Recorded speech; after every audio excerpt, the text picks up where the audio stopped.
How's it going, YouTube? My name is The Cosmic Bandit, and welcome to a new series I'm going to be starting called Cooking with Cosmic.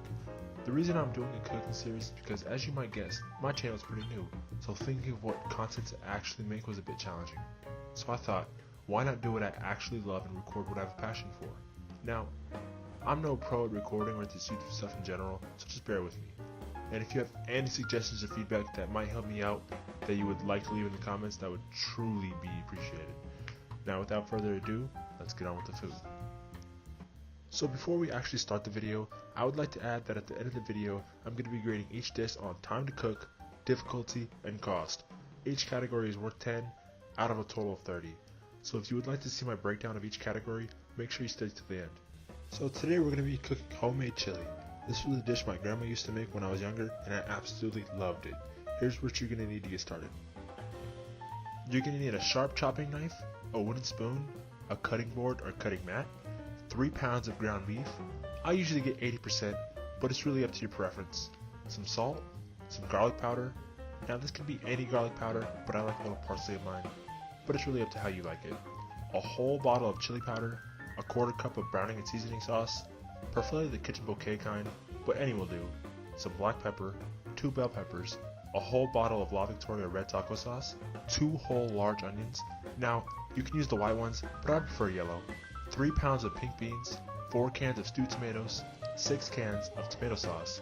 And what's cool about these cans is they're peel tops, which means they're extra easy to open. And now some extra ingredients that are totally optional, but I'm just showing you guys what I enjoy eating my chili with. A large pot. Now the reason I have such a large pot is that this chili will feed a lot of people, around 30, and you don't want to overflow your pot. A large bowl, and a medium-sized pot with a lid. So now you got all your ingredients, let's get on to cooking. The first thing you're going to want to do is dump all your beans into the bowl.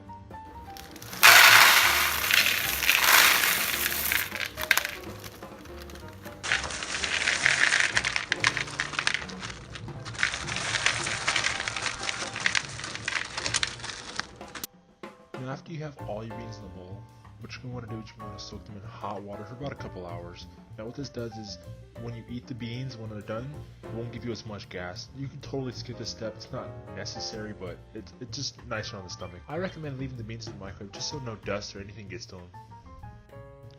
I forgot to add that you're going to need a really large strainer, this is so you can drain the beans.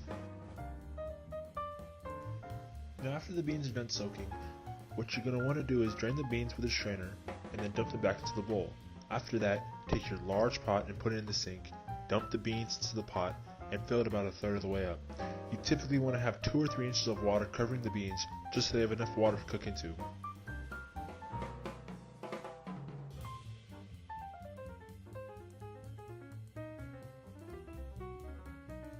Now after you're done, put your beans in the stove, put the heat on high, and then cover them. Make sure that the beans cook for about 1.5 to 2 hours, and while they're cooking, let's start on our sauce. So what you're going to do is you're going to take your ground beef, throw it into the sauce pot, and then brown it. Now while the ground beef is cooking, make sure to periodically break it up and stir it. And while that's cooking, dice up your onions and bell peppers. And remember, when you dice your bell peppers, make sure you cut out the stem and remove the seeds. So once you're done dicing both onions and bell peppers, the ground beef should be cooked by now. You're going to want to drain off all the excess fat in the sink. Now once you drain all the fat, turn the heat to medium and dump your onions and bell peppers in. Once those are in, you're going to want to add the whole bottle of chili powder and garlic powder.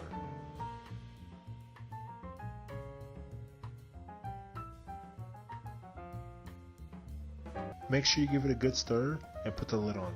It should cook for about 20 minutes and you should stir frequently. And while that's cooking, why not check in on our beans? Give them a good stir. If there's little water in them, make sure you add water. You can easily ruin the beans if you let the water run out, so stir and check periodically.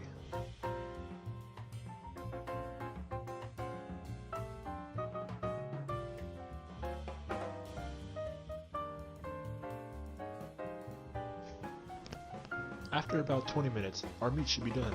Give it one last good stir.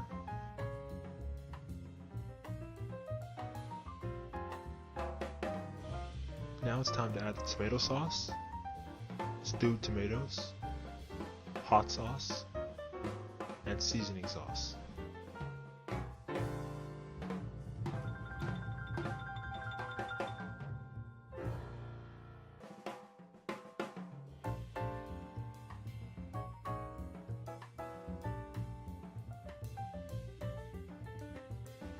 Now give it a good stir. I almost forgot about the salt and pepper. Add about 3 tablespoons of salt and 1 tablespoon of pepper. If you see me not using measurements, it's because I have a lot of experience cooking, so I pretty much know exactly how much to put. But you always have to taste it to see if it needs more. My grandma always told me it's better to add less than needed, so you can always add more later when you taste it. Because you can always add more later when you taste it, but you can't add less later. Now you should let that simmer on low heat until the beans are done. As you can see here, I checked my beans and I realized I needed more water, so I added about 2 more cups. Now after about 1.5 hours, check your beans to see if they're done. They should be all the way cooked through and easily squished, but not too mushy. If they're not done, just let them cook longer. Now when they're done, you have to drain them. I drained mine off camera because I needed both hands and it's very hot and I needed to pay attention. Be careful when draining. Once the beans are drained, put them back into the pot and dump the sauce into them. Stir it really well and let it cook for an hour on medium heat.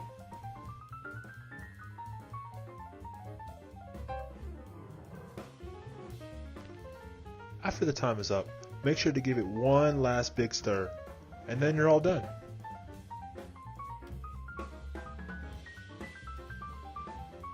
Now after they're done comes my favorite part, eating. Now let's see how it tastes. Like I said before, I like eating mine with a little shredded cheese and tortillas.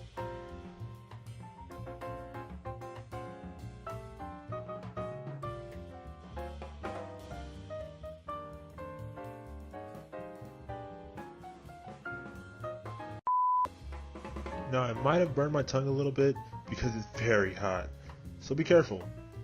But yeah, it's really good and flavorful, and even though it took a while, you can taste all the time put into making it.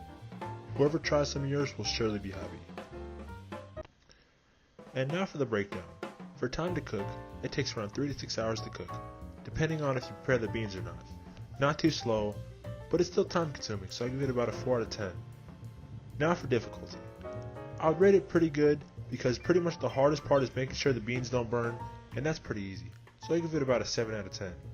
And last but not least, cost. All of these ingredients cost me around $65, but will easily feed around 40 to 50 people, which makes it about $1.44 per person per meal. That's a pretty good price if you ask me, so I give it an 8, which totals a 19 out of 30, which puts it in the novice chef tier of my grading scale. How's it going, my bandit brothers and sisters? It's the Cosmic Bandit here, and I hope you enjoyed the video. I put a lot of time and effort into making these videos the best I could, so any feedback you leave in the comments is so appreciated.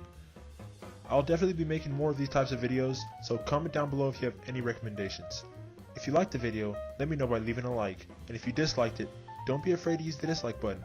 It lets me know if I'm making bad content, so I can know what not to do next time, so you get better and better content as time goes on. Subscribe if you want to join the Bandit family, and stay up to date with my content releases. Share the video with anyone you know who might like this type of content, and follow my other socials if you want to get more of the Cosmic Bandit. I hope y'all have a fantastic day, and I'll see y'all in a couple of days. Oh wow, you're still here? Well, thank you for watching the whole video. It really means a lot to me. And since you're one of the few people to actually watch the whole video, here's a picture of my dog I took just now just for you. Well, see ya.